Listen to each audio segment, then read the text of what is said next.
Fala galera, essa é a nossa primeira aula do curso que você adquiriu aí para a Fundac, né? Essa primeira aula ela vai versar sobre fundação e a conquista da Paraíba. Então nós vamos discutir aqui muita coisa. O que for muito relevante eu vou pedindo para você fazendo atenção, anotando, para melhorar aí o seu entendimento, tá? No final da aula, dessa nossa primeira videoaula aqui, eu vou disponibilizar para você, eu vou resolver com você uma questãozinha que vai aparecer aí na sua tela para você fazer comigo, para a gente fechar o conhecimento dessa primeira aula. Então vamos lá. Voltando, né, eu já fiz referência, já apareceu aqui o tema, aula 1, conquista e fundação da Paraíba. Então vamos começar aqui pela fundação da Paraíba. Bem, para contemplar esse assunto de fundação da Paraíba, na verdade eu vou precisar voltar um pouco no processo colonizador brasileiro. E você vai precisar lembrar de alguns fatos importantes, até porque quando o edital cobra conquista e fundação da Paraíba, ele pode muito bem pegar aí uma questão envolvendo história do Brasil e envolvendo história da Paraíba, já que esse processo ele foi praticamente conjunto. Então o que é que vai acontecer, né? Os portugueses, os primeiros sinais de presença luso aqui no Brasil acontece registrado no ano de 1500, e a primeira fase da presença portuguesa no Brasil você vai chamar de período pré-colonial. Ele começa em 1500 e vai até 1530.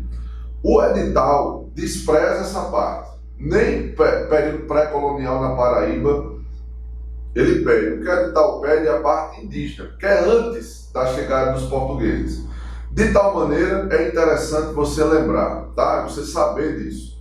1500 a 1530, período pré-colonial.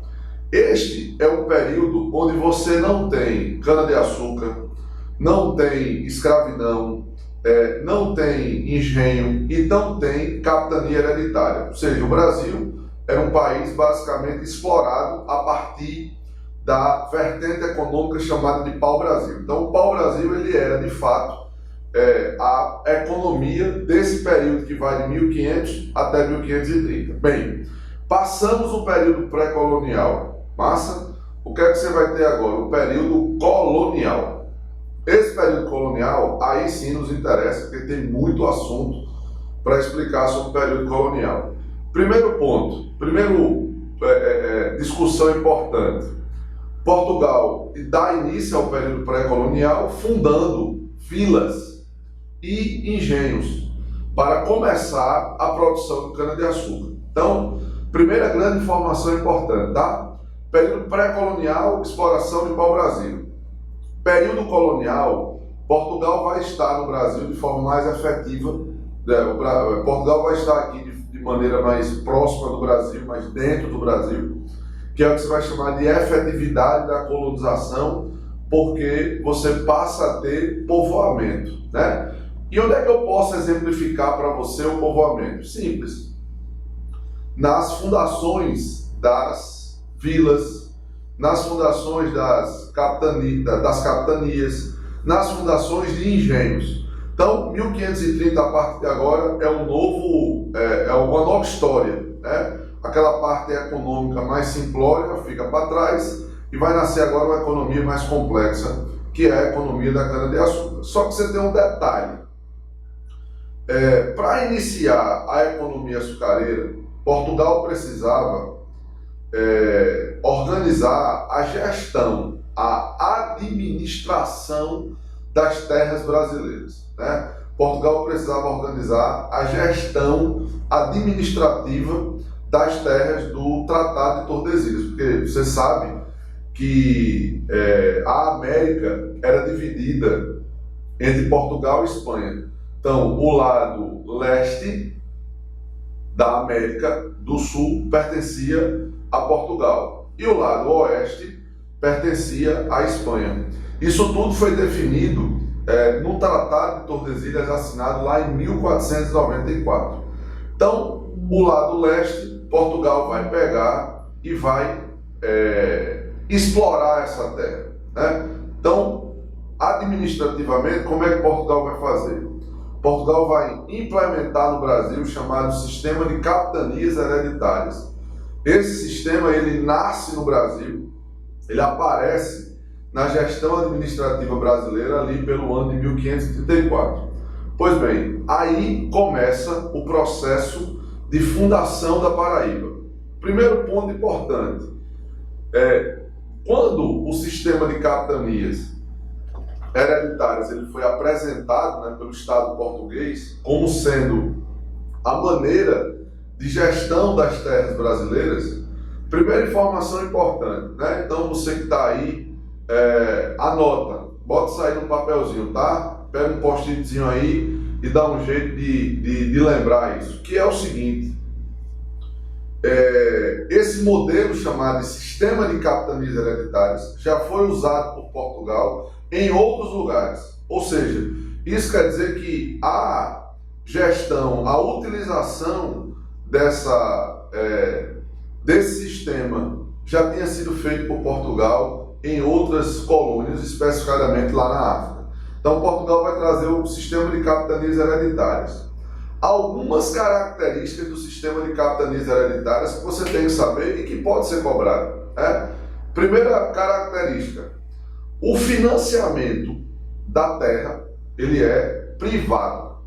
Ou seja, se você recebeu uma terra, a pessoa que recebia a terra era chamada de capitão donatário. Então isso quer dizer que o rei de Portugal está dizendo assim: só, a terra está lá, a terra é do Estado, é do governo, mas o investimento no engenho, em tudo, na viagem, pertence ao capital privado. O capital privado aqui representado pelo senhor de engenho, especificadamente pelo capitão donatário. Então o capitão donatário ele vai ter que tirar dinheiro do bolso para fazer os investimentos econômicos aqui. Então o sistema de capitanias hereditárias ele funciona dessa maneira.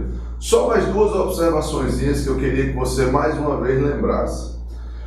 Quando um capitão donatário recebia uma terra, junto com a terra, ele recebia dois documentos, que era um documento chamado de foral e que era um outro documento chamado de carta de doação.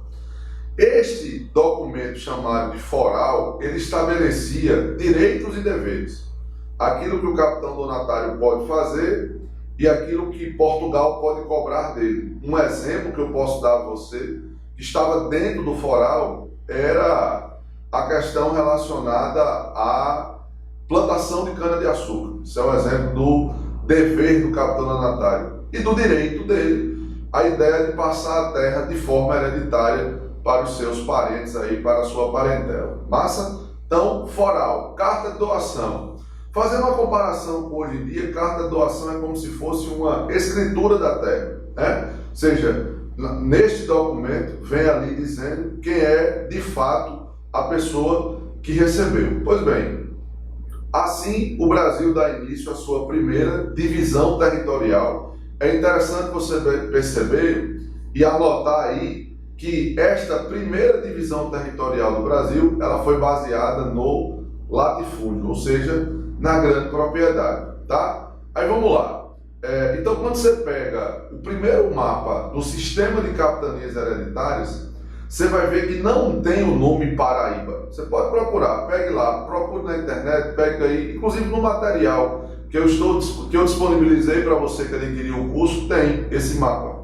Eu coloquei os dois mapas, inclusive. O mapa primeiro da fundação do sistema e depois que a Paraíba aparece. Então você não tem o nome Capitania da Paraíba. O que é que você tinha ali? Capitania de Itamaracá. Então isso quer dizer que as terras que hoje pertencem ao estado da Paraíba, que um dia foi chamado de Capitania da Paraíba, na verdade ele era o nome Capitania de Itamaracá, tá? Então a nossa história, na verdade, começa com outro nome, Capitania de Itamaracá, lá atrás. Qual foi o problema? A Capitania de Itamaracá, ela passou a ser uma capitania problemática, extremamente problemática. Primeiro ponto dessa problematização: não era lucrativa do ponto de vista açucareiro. A produção de cana-de-açúcar aqui ela não progrediu, ela não evoluiu.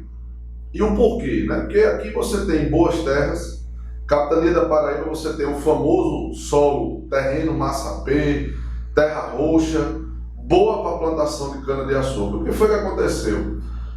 Os registros historiográficos falam que o maior problema do não desenvolvimento da Capitania de Itamaracá teria sido a presença violenta dos índios potiguaras, né? Você tem registro aí dos índios potiguaras atacando as primeiras famílias que vieram morar aqui na Capitania de Itamaracá e que inclusive isso afugentou essas famílias. Então muitas famílias elas vieram e foram embora por conta do ataque desses índios potiguaras. Então assim, um registro importante para você lembrar, os índios potiguaras, né? Você vai ver aí no decorrer da aula que estes índios, essa tribo potiguara, ela trouxe muitos problemas para o processo colonizador português.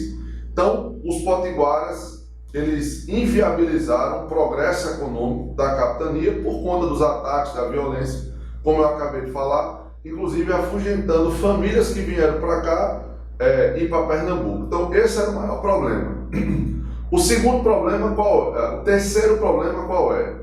Capitania de Itamaracá, ela está colada com a Capitania de Pernambuco, que é uma capitania produtiva do ponto de vista econômico. Se você for dar uma olhada, você tem duas capitanias ali que elas progrediram economicamente. Foi a Capitania de São Vicente e a Capitania de Pernambuco. Então imagine, a Capitania de Itamaracá, problemática com a questão da violência indígena, colada, fronteira com uma capitania que era lucrativa, que é a capitania, no caso, de Pernambuco. Então, o Estado português, o governo português, ele começa a se preocupar com a Capitania de Itamaracá devido a essa violência. O ápice dessa violência, que aí eu vou sugerir para você anotar o nome, Tragédia de Tracunhaém, tá? Essa tal de Tragédia de Tracunhaém, ela tem uma data, ela aconteceu em 1574. E como eu falava, né, isso aí foi o ápice dos problemas. Ou seja, o estopim dos problemas foi a famosa Tragédia de Tracunhaém, que se passou no ano de 1574. Qual foi o problema ali, especificadamente, né? O dono do engenho, que é o engenho Tracunhaém, que não fica na Paraíba, que não fica em Itamaracá, esse engenho fica na capitania de Pernambuco, numa cidadezinha hoje, fronteira com o estado da Paraíba, que é chamada cidade de Goiânia. Então, neste engenho, lá na cidade, o dono do engenho, Diogo Dias, teria raptado, sequestrado a filha do cacique potiguara. Então, veja só você, os índios potiguaras que já vinham perturbando todo o processo colonizador de ocupação da capitania de Itamaracá. Aí lá vai o danado do Diogo, que lá de Pernambuco, de Goiânia, sequestrar a filha do cacique da tribo que dava mais problemas. Resultado, o cacique deslocou uns índios. Estes índios, eles invadiram o engenho Tracunhaém, e aí foi aquela tragédia, foi aquele massacre. Eles queimaram o engenho. Você tem registro aí de mais de 400 pessoas que morreram nesse ataque. O dono do engenho, por sorte que não estava lá no dia do ataque, ele mandou uma carta para o rei de Portugal. E o conteúdo dessa carta foi definitivo para que Portugal tomasse a decisão de fundar a capitania da Paraíba. Porque nesta carta, né, Diogo Dias, ele deixa bem claro, olha, como pode a capitania de Pernambuco ser vizinha de uma capitania tão problemática e, mais do que problemática, na questão da violência indígena. Então ele pede providências por parte de Portugal. E aí, em 1574, foi fundada a Capitania Real da Paraíba, tá? O nome real porque a gestão ela vai pertencer ao Estado. Então, a capitania aparece aí. Então, a parte de fundação já aconteceu, né? A parte de fundação, ela já foi. Então, lembra, de tudo que eu falei, do começo da discussão até agora, com a culminância da fundação da Capitania Real da Paraíba no ano de 1574. Pois bem, Capitania da Paraíba fundada, qual é o próximo ponto agora? Conquista, que é o segundo ponto do edital. Conquista da Paraíba. A conquista, ela só vai acontecer no dia 5 de agosto de 1585. Então, cronologicamente, se você for parar para olhar, 1574 é a fundação, 1585 você tem a conquista da Capitania Real da Paraíba, né? Muito assunto que importa para o seu edital. O primeiro ponto e o mais importante, de fato, agora, é assim, o porquê dessa demora, né? 11 anos, cara, entre a fundação e a conquista. Aqui no seu quadro, que está aparecendo aí na sua imagem, o que é que eu trouxe aqui? As famosas expedições de conquista. Então você teve aí várias expedições de conquista para conseguir pegar a Paraíba. Então você teve aqui uma no ano em que a capitania foi fundada, você teve outra no ano posterior, 1575, você teve duas organizadas por esse senhor Frutuoso Barbosa, 79 e 1582, a terceira e a quarta. A quinta expedição, que foi organizada por Diogo Flores Valdez, e a sexta, que é o Marco Leitão, que é a que vai dar certo. Então veja, entre a primeira expedição, que acontece no ano da fundação, e a última, acontece em 1584, você já tinha passado aí 11 anos de tentativas de conquista. Então vamos dar uma aprofundada nessas tentativas aqui. Primeira expedição, organizada pelo senhor Fernão da Silva, né? O que acontece? Ele chega aqui na Paraíba, mas aí ele é expulso pelos índios potiguaras.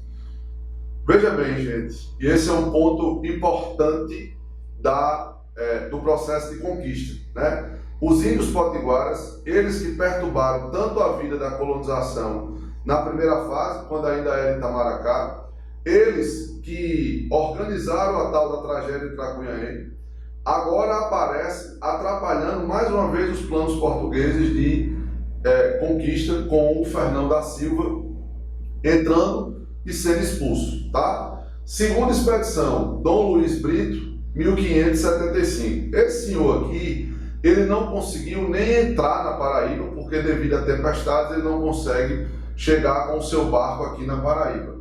A terceira expedição foi organizada por Frutuoso Barbosa, que também teve problemas. A quarta expedição, 1582, também Frutuoso Barbosa. Pronto. Aqui, Frutuoso Barbosa consegue entrar na Paraíba, mas devido ao problema com índios potiguaras, mais uma vez, ele é colocado para fora. Então veja, a primeira expedição, os índios colocam o pessoal para fora. A quarta expedição, Frutuoso Barbosa, de novo, é colocado para fora. No caso, os índios potiguaras participando desse processo. A quinta expedição, ela foi organizada por esse espanhol aqui, chamado de Diogo Flores Valdez.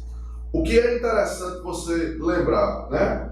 Essa expedição ela aconteceu um ano antes da conquista, que é 1585.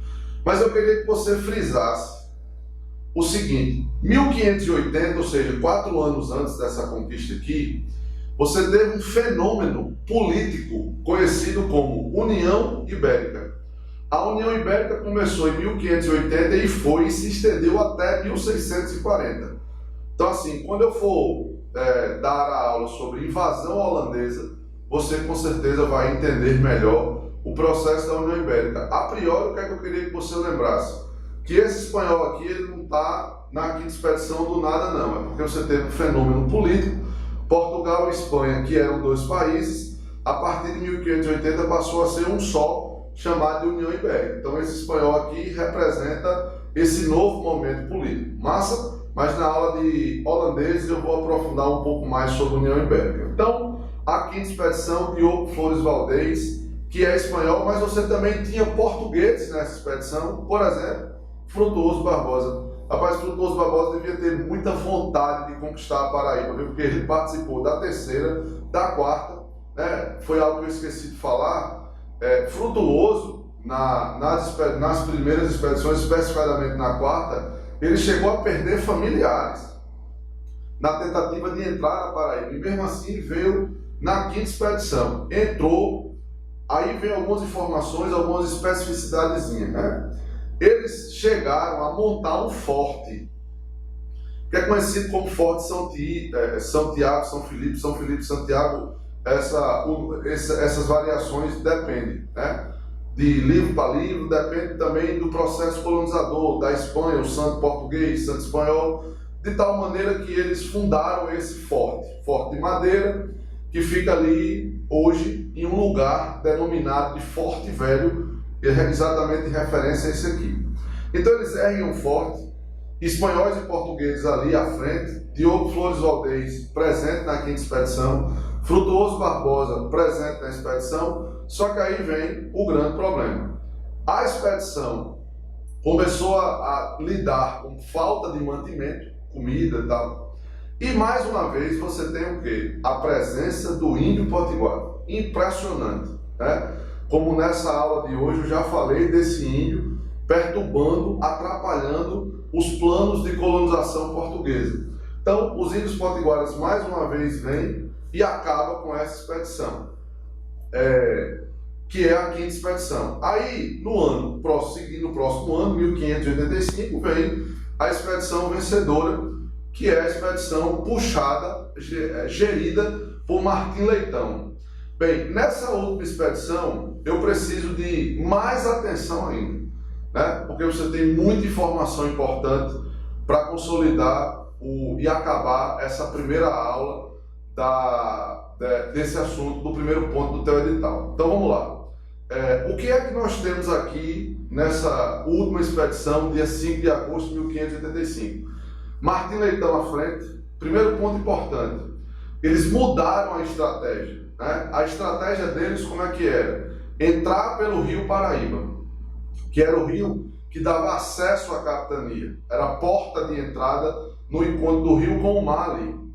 Essa expedição ela mudou, ela veio de Pernambuco, e aí, ao invés de entrar pelo mar, ela vai entrar por terra, e na hora que ela vai entrando por terra, ou seja, a probabilidade dela se deparar com os índios potiguaras é baixíssima. Só que aí vem um detalhe. Martim Leitão, na sua expedição, lembrando que na expedição de Leitão vinha jesuítas, padres religiosos, portugueses, espanhóis, então você tem toda uma estrutura para essa expedição. Quando Martim Leitão chega, ele encontra uma tribo indígena, que não é a potiguara, mas que é a tribo tabajara. Então, Martim Leitão propõe aos tabajaras um acordo de paz, que é conhecido de várias formas, acordo de paz, tratado de paz, que é a aliança dos índios tabajaras com os portugueses. Então veja, nós temos aqui uma aliança que sela de fato a conquista da Paraíba. Então 5 de agosto de 1585 houve o acordo, o tratado de paz, tabajaras e portugueses, Martim Leitão e o cacique tabajara, eles selam esse acordo. Bem, a Paraíba está teoricamente conquistada, né? Ela está já nas mãos de Portugal. Bem, só que você tem um detalhe aqui. E os índios potiguaras? Que era algo que eu queria frisar também. O tabajara e o português, eles não tinham aliança? O índio potiguara tinha uma aliança com quem? Com os franceses.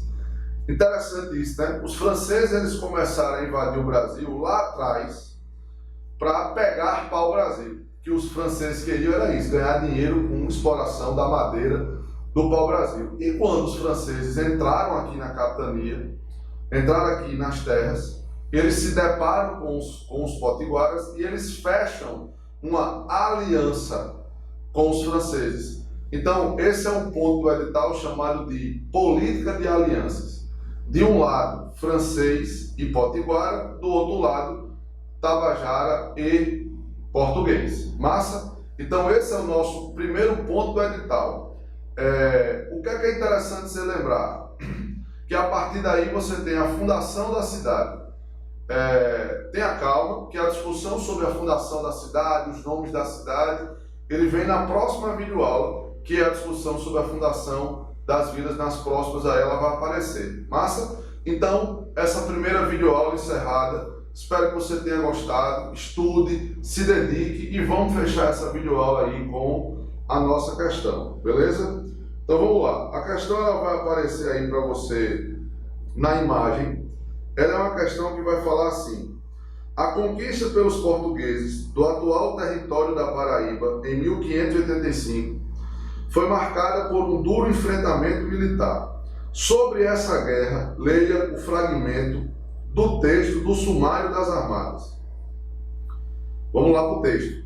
Chegando os portugueses à boca da Barra do Paraíba, com a armada que trouxe e alguns caravelões destas duas capitanias, Tamaracá e Pernambuco, entraram pelo rio, acima, por terem aviso que 7 ou 8 naus francesas que lá estavam surtas estavam bem descuidadas e varadas em terra, e a maior parte da gente nela, e os índios metidos pelo sertão, a fazer pau para a carga deles, e dando de súbito sobre elas, queimaram 5, esculhambando-as. Primeiro que foi um honrado feito, as outras fugiram com quase toda a gente. Com base no texto e nos conhecimentos históricos sobre o tema, nele abordado, é correto afirmar. Letra A. Portugal e suas colônias, entre elas o Brasil, eram parte em 1585 do Império Espanhol, que desejava construir um porto em Cabedelo e expulsar os potiguaras dessa área. Os portugueses mantinham boas relações com esse povo indígena. Opa! Então aí nós já encontramos de fato um erro, porque quando diz que o português ele tinha um bom relacionamento com os índios potiguares, isso aí você já vai anular. Massa? Letra B. Os portugueses e os franceses haviam entrado em acordo. Está errado de novo. A letra B ela já começa errada. Pode observar aí na tela que essa parte, português e francês entram em acordo, está errado. Letra C. Portugal e suas colônias, desde 1580, estavam sob domínio da Espanha, o que gerou conflitos, não só na Europa, mas também na América. Os espanhóis aliaram-se aos potiguaras. Outro erro, a aliança do potiguara é com o francês. Letra D. Os franceses aliaram-se aos índios potiguaras, com os quais trocavam presentes e armas. Essa aliança ameaçava os engenhos de açúcar da capitania e motivou os portugueses à guerra e à conquista do território que se tornaria a capitania da Paraíba. A resposta correta é a letra D. Vamos só ler aqui a letra E e encontrar o erro. Os franceses já ocupavam desde a metade do século XVI as terras da atual Paraíba, em que estabeleceram contato com os índios tabajaras. Está errado. Você já pode observar aí na tela que a aliança tabajara é com o português. Massa? Volta para cá, a imagem vai sair, a questão vai sair da tua tela, beleza? Primeira aula tá aí. Dúvidas, qualquer coisa, manda pela plataforma, beleza? Tamo junto, um abraço, até a próxima aula.